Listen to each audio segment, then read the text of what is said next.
G'day, Simo and Ed, and this week we're going to be talking about social media. We are indeed.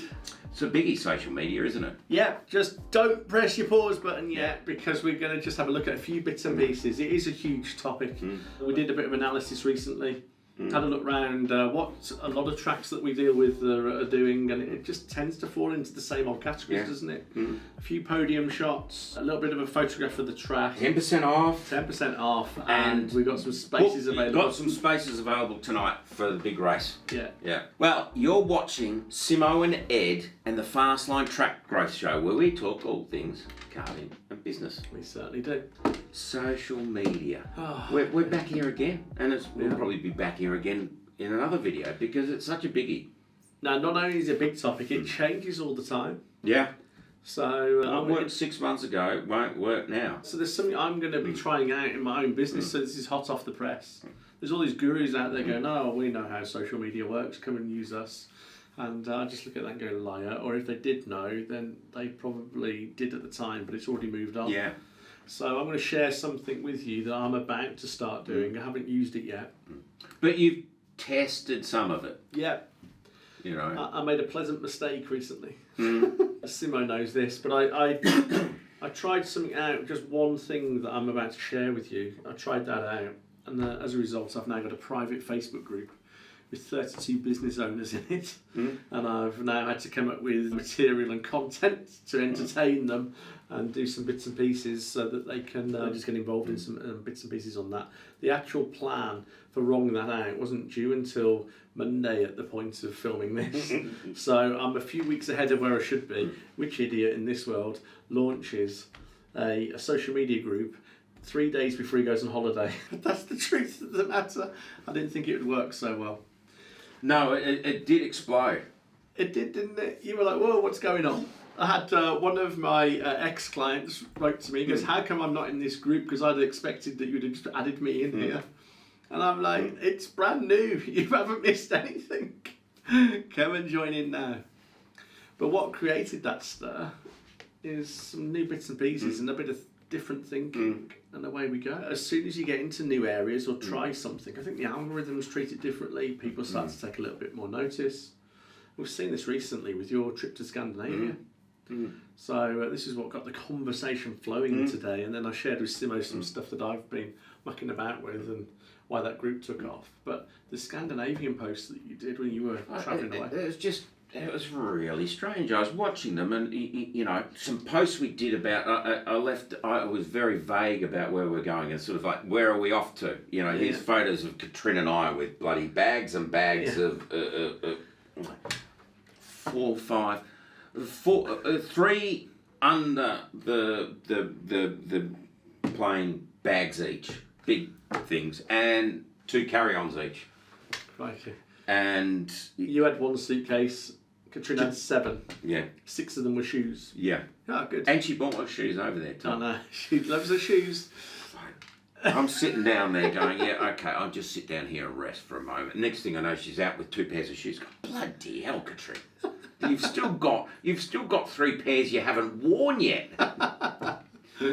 Anyway. So some posts from that event, they went really well, and then you know, the posts that I thought would do all right were just average, and then we had 3 of because we were tagging the venues Facebook pages in we went to. 3 of them actually shared them. So, you know, the average views for most of the posts of the tracks we went to were between 150 and 200. Right?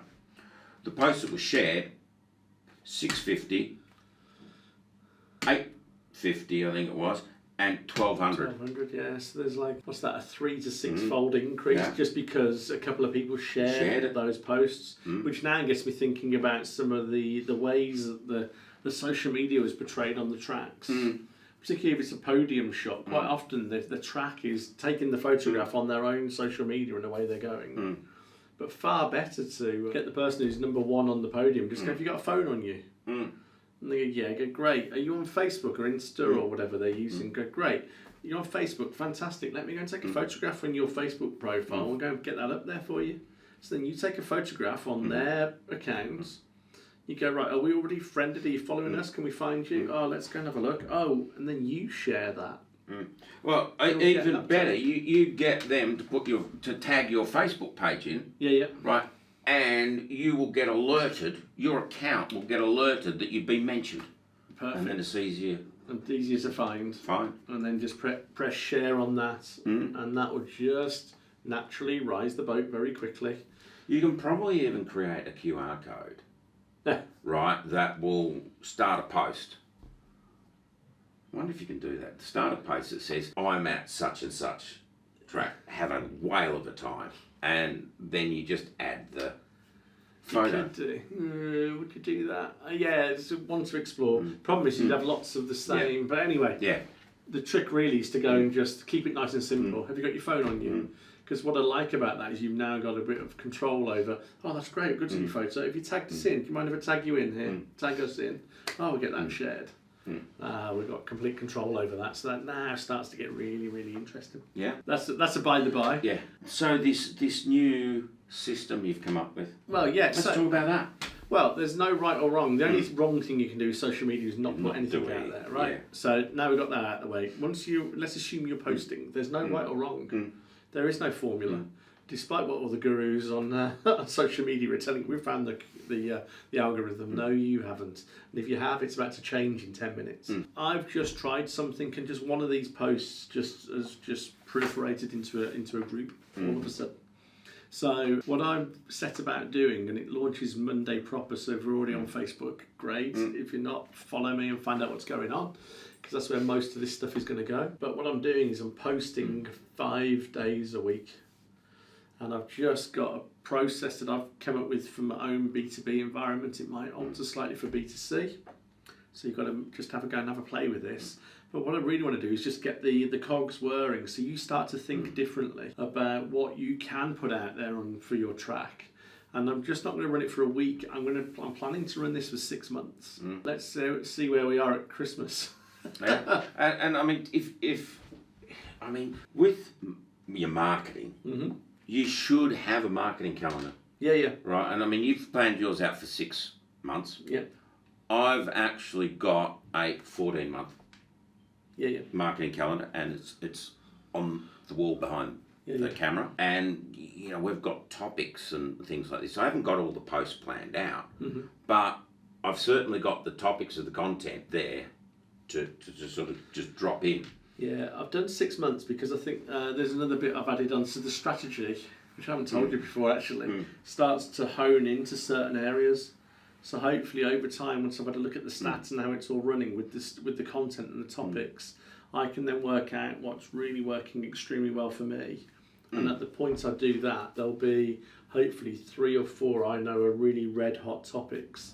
And every time I go to them, it just nudges through social media. So now I've got an ability to turn on and off the acquisition of more leads and people getting involved. So I mean, the only reason we've got a 14-month one is because of an event we hold every year in January, the Karting Spectacular.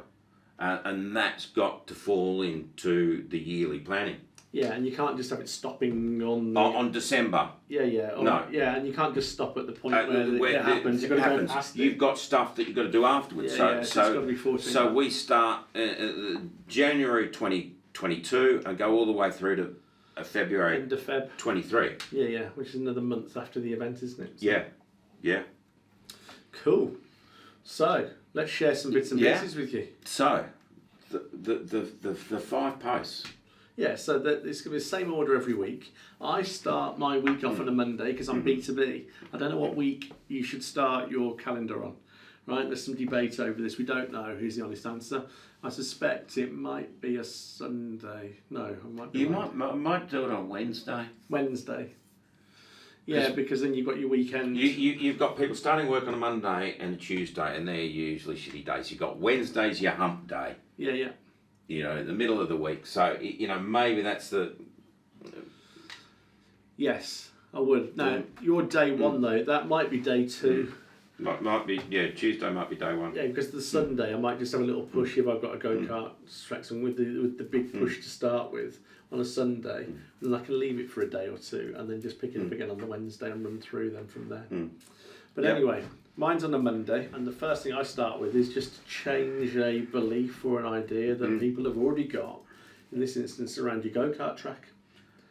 So, and it's the same topic across the 5 posts, isn't it? Yes, so one topic for all the 5 posts in that week. For that week. Yeah. So the topic, the belief you might want to change is girls don't go racing. Yeah, that would be a really great belief to go and challenge. So if your demographic is predominantly male but you want more ladies coming down the track, right, so that's the first thing. Who's your demographic? Who you're really looking to attract? That'll dictate what you put in there. But let's just assume you're a go-kart track with a high proportion of male drivers down the track, and you want a higher proportion of female drivers down the track. The first thing you do is challenge the belief that go-karting is just for men. Yeah. And then you just come up with the post for that. Easier said than done. I know we'd mentioned something briefly, but I think for that one, I'd just have, quite often you see somebody sitting at a table, quite often reading a newspaper or something, and they've got an empty chair opposite them, and just on the side there's a banner, and it says something like, I believe ladies make better go-kart drivers, change my mind. And just post that out somewhere. That will start to get the grey matter, the cogs whirring in their brain going, oh, okay, that's interesting. There's somebody because it's on your Facebook page in this instance, it's representing somebody who's in authority in go-karting going, what, ladies make better go-kart track drivers than men? So the ladies that might be interested in that are going, perhaps this is for me. And some of your more competitive male drivers might be going, no way. I might just draw them in to come and make some comments and start to get involved in that. So that's already going to be something that is a fairly new post for most go-kart tracks out there, because they don't think like this. You don't think like this in terms of your social media. So now all of a sudden, the social media algorithms are going, oh, there's something different going on over here. There's a photo that doesn't involve a track, a podium, or... and they can tell roughly what's in pictures, not quite, but they can do. So that'd be the first post for me from a B2B environment. And then the next post? Yes, on a Tuesday, I give people a reason to reach out to me or make it really easy for them to raise a hand. Okay, so for go-kart tracks, it might just be, let's try and theme it with this thing about getting more ladies down the track as an example. So that might be how our fastest female driver, the line our fastest female driver takes around the track has now been mapped. Would you like a copy? That is a great post for them to reach out and just go, yes. And what you're looking for, if you're looking to change the demographic, well, answer to everybody and be polite and friendly and great customer service. But what you're looking for is ladies in particular that are going, yes, please. Because then you know that they're the ones that are thinking about coming down your track. So they've already identified themselves to you. Maybe Tyler, get the map to beat your boyfriend down our track. Oh, even better. If that's the demographic. But yeah, that could be the one. Then day 3. Yes. And you're saying this is your lead magnet. Well, it's not quite a lead magnet. The lead magnet would be that reaching out, because that's the lead. They're going, oh yes, please. So somebody's coming forward. So that's what we call a lead magnet in marketing. The second one is a case study or a testimonial. So this is what happened when. So we might talk about that. I know off the top of my head I'm thinking HR, but this is what happened when Widgets Incorporated down the road decided to use our venue for team building. And they go, as a result, and if I can get these stats off a local company, even better. As a result, there was 10% less absenteeism within 30 days of them arriving at the track. Jim's Mowing took their customers down the track and they increased to 10% increase in sales. Yep, that would be really interesting. Or anything like, hey, the local company here, they measure employee happiness, and it went up 6 points within like 2 weeks of them visiting the track. This is how they did it, and that would be like, find out how they did it with this case study, or I'd talk a little bit about. I might just even leave it at that. That's enough of a case study to just say, you know, XYZ company down the road did a employee satisfaction survey and this was the result, and that might be enough for a case study. That's all I have to put out there. These case studies don't have to be huge, do they? No, they could be, and they could be as short as what I've just said there, a couple of sentences. Because you don't, I mean, you see some of these case studies and they're 2-3 pages long. Oh, crikey. If you have to do that every week, no. Don't let your graduates design your marketing like if they've got a background, because they will just go into their university days and produce a thesis. We're in social media land here. Keep it short, sharp, snappy, and casual conversational tones. In day 4, what are we doing? Well, now I'm planning video, a walkthrough video. I love video, and I think video's not used enough, and it ranks well for social media. Social media love video. It's the future as far as they're concerned. Is all video. That's where it's heading. And you know, with social media, there's a lot of scrolling. Yeah. So if you get something that is eye catching, so you know the video is moving. Yeah. So oh, hang on, what's this? You know, so a video walkthrough. Yeah, so for this it might be, if you use the HR example, XYZ company over here had a 6-point increase in employee happiness, and that was on the Wednesday, or day 3, whatever that is for you. On day 4, I might just do the walkthrough video. So it might just be like, so they all accumulated here and did a quick safety video. I'm not going to show that on the camera, but just a quick shot. And then they move through to here. This is where they started talking. Now, this is a magic room. You know, and you go, this is where somewhere in here we managed to go and raise employee satisfaction by 6 points over at XYZ company. And that could be just as much of the video that you need. Because then there's somebody else sitting there looking at that going, all right, you go through that door and that's about the size of the room. Yeah, we could do something in there. What you're doing is you're reducing that friction that you get, that resistance to purchase go-karting session by people just seeing where they're going to turn up, and because they then don't have to ask awkward questions or be sold to, as it were, by making a phone call. They can see it for themselves, visualise themselves there, and as a result, much more likely they're going to come step forward and go, is that room available on a Thursday in 3 weeks' time? We want to bring our company down to come and raise their employee satisfaction survey. You know, we also talked about challenging the belief that the food down the track is shit. Yes. You know, because most of it's pizza and things like that. And we were talking about a customer, you know, in America and who sells 400 pounds of chicken wings a week. It's just massive. So it's sort of like, you know, you challenge your belief. How can you get through 4,000 pounds of chicken wings in a week? £400, chicken wings. And the video we could have is you know, making the chicken wings. The lead magnet we're going to have is the recipe. Well, the testimonial on day 3 is we sell 400 pounds of chicken wings every week at our track due to our number 1 recipe. That would be the testimonial. Day 2 on the video. This is how this is the recipe, this is the exact recipe we use to make our chicken wings. And then I wouldn't show it them. I'd just go, right, here's the first ingredient, and I'd bring around a big pot and just have ingredient number 1 written on it. I won't tell them what's in it.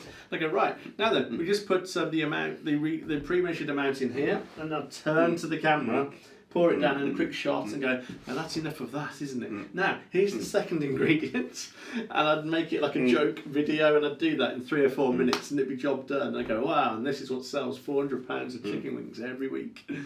And that would be a brilliant walkthrough video. And the final one, the 5th post. Yeah, did you see? Is a recap post, yeah? Yeah, so just going to recap what you've done, probably on the video, but you could use anything you posted that week. But you might just go, hey, did you see the video where we gave away the exact recipe we used for our 400 pounds of chicken wings? It's caused quite a stir. And then when people comment in there, go, but you didn't give us the recipe. Yeah, I think that's what caused quite a stir. You know, you just you can have a lot of fun on social media. And you go, if you come down and ask for, and I make up the name of a chef, ask for a chef, whatever, Antonio. Like, we'll see if we can get that recipe off there. And they go, is Chef Antonio here? No, we've got nobody who works here by that name. We're doing some chicken wings. I'd start mucking around. I might even give them some free. Hey, you're here because of that? Wow, here's some free chicken wings. Try these out. Here's together. Yeah, just grab a chicken wing each. What do you reckon? Do you like it? Anybody guess what's in there? I'd video that. that'd be the next week's video, the walkthrough. Here's 6 people that had never tried our chicken before. What do you think? Oh, it's amazing. Oh, wow, amazing. Thank you. Testimonial and video. Cool. Oh, we're away. Now you've tried, you've tested some of these. I tested 2. Can't remember what category they're in, but Well, you tested the videos. Yeah. And the recap of the video. Oh yes, and one of in the posts in the private group. Yeah. I thought you meant to actually build that group from scratch. But what did you use? Which one of those 5 did you use was it challenge a belief? I can't remember. If you find me on Facebook, add me in, go and have a look. I mean, it's not hidden. It's all out there in public domain. But just add me. I can't remember what I used. But yeah, that's the fastest way to do it. If you really don't want to add me on Facebook, that's fine. Just email me. We'll find out what it was. But I literally just put out one post and it just went off. Suddenly I was sitting there going, what the heck? Like, I'm due in Portugal in 3 days' time. Like, I've suddenly got this group. I'm going to just like create something else and just come off the back of it. It sounds like I'm on holiday all the time, another holiday. So it was like a really short amount of compacted time. Thought I'd go and have a quick play. All of a sudden, boom, it's off. And, prior to you doing that, we both were very dismissive of Facebook as a B2B marketing platform. Yeah, and I think that's wrong now. Part of my belief around that is I think LinkedIn is becoming more like Facebook, as you'll see if you're on LinkedIn, that's what they're all saying. And I think as a result, what they haven't worked out is, well, if Facebook and LinkedIn are very similar and they're both doing really well as platforms, it doesn't matter which platform you go on now to go and push your business. So there's been a change in the last few, and it will change again. It's never a constant, is it, in social media? So that's just moving around. But yeah, the recap post that I did that you mentioned is actually inside of a private Facebook group I've got for business owners. I took 3 of the videos in this series and we released them 1 week at a time. And I did that through the group. And then I did a recap on one of the posts where I said, just to recap, here are there's 3 videos. If you haven't seen them yet, here they are listed below. Go Watch through them in that order. Yeah. If it brings up any questions, then come and have a chat with me. There's only like 32 people in that group at the moment because it's still really new. 2 people have already reached out and we've had some in-depth chats, and I think one might be a client very soon, which is great. I haven't pushed for that, but that's just the way it's just rolled out. This social media stuff works. Well, the microphone's on this time. We've recorded a bunch of videos today, and we didn't switch the microphone on. That's what 17 days of road trip and 6,000 kilometres do to you. Well, you don't put the sound on. I've been back 2 days, and I'm still not functioning 100%. I might be 60%. I blame the priest. Well, right. He's got a lot to answer for. There is a story from Scandinavia where Simo bumped into a weird priest, but that's for a conversation in the bar in Dortmund in January 2023. After Simo's had a few more beers, I go, tell us about the priest, Simo. And he will share all. We might see if we can get him down there. No, that'll be disaster. No, there's no downside to that. Let's get him down. Could be interesting. Anyway, social media. I hope you found that useful. I hope it's of interest. There's no right or wrong. The only wrong is not doing anything on social media. After that, go and have a play around with it. I don't know what days you're going to post because you're in a B2C environment, not B2B. Go and have a play around with those posts. Just because I've told you the 5 steps I'm taking and what I've got themed for a week and each day doesn't mean that's necessarily correct for go-kart tracks. We would have to sit down. There's a lot of thought and a little bit of science behind what I've just shared with you there for B2B. And you don't necessarily have to do it every week. Oh, no, yeah, interesting conversation. Yeah, I don't know about that yet. That's to be tested. I don't know, for a kart track, I'm not sure. No, but it's the algorithms, it's not the... Right, okay. That must do some of the work for you. If you start being a regular contributor to your social media, you probably get favouritism. I'm just thinking of the kart tracks out there going, you want me to do 5 posts like this every week? Well, really? No. That would be a natural assumption to go, you want me to do 5 lots of this and you're doing it for 6 months, what, you think we're crazy and how are we going to come up with all this content? Well, the truth is it's a lot less daunting than you think once you've just sat down and mapped it out properly and had to think about what people are really thinking about in your market. So if it's not coming easy, talk. Come and reach out. We can do it. It's going to take a few hours, but those few hours are going to drive growth through your track. If you just get on and do it, it just becomes easier and easier. So I mean, I've recently started up my weekly emails again because I fell into the mistake that I thought the email I send out every week promoting this video was my weekly email. Boy, was I wrong. But before I left for Scandinavia, I thought, well, how can I make sure things keep ticking over while I'm away? I'll write a series of weekly emails, which I did. And I'm travelling around Scandinavia, and I've got dozens more of weekly emails that you can write and use. Yeah, you can schedule stuff, and once you understand your market better, it all starts to make sense. But if you're looking at me going, what the heck does that mean? Yeah, we'll give you a hand. We can map this out fairly quickly. It will take, it's going to take a day or two, but a day or two to go and give you a year of track growth. Crikey. Name one other thing that would be time well spent, and that's better than that. And you can reuse it. You can reuse a lot of this stuff. Yeah, well, you're going to tweak, once you've got the themes, you're going to do variations on the theme anyway, moving forward over time. So. All good. All right. Probably heard enough. We've rambled on. Yes. It's goodbye from me. Cheerio from me. And we'll see you next week. Bye now.